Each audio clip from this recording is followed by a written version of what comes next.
Kita ke berita lainnya, Tribuners, penertiban Pasar Mardika Ambon sempat terjadi adu mulut antar pedagang dan petugas. Pemerintah Kota atau Pemkot Ambon kembali melakukan penertiban Pasar Mardika Rabu 25 Oktober 2022.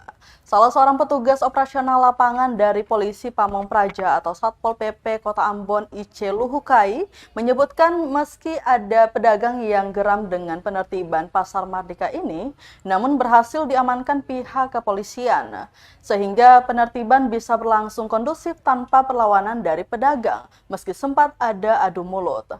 Berdasarkan pantauan tribunambon.com di lapangan, selain Satpol PP, petugas operasional lapangan yang tergabung di dalamnya termasuk Dinas Perhubungan atau Dishub Ambon dan anggota kepolisian. Mereka memulai penertiban di Pasar Mardika sejak pukul 8 pagi, rehat untuk makan siang dan akan dilanjutkan lagi hingga sore nanti.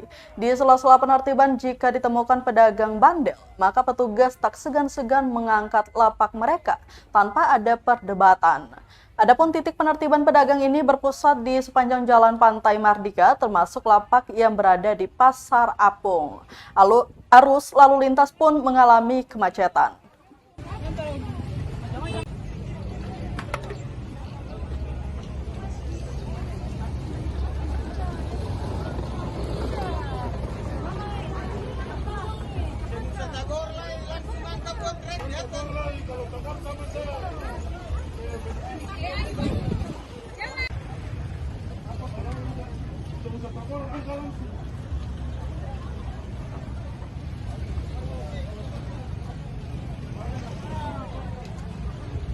Terima kasih sudah nonton.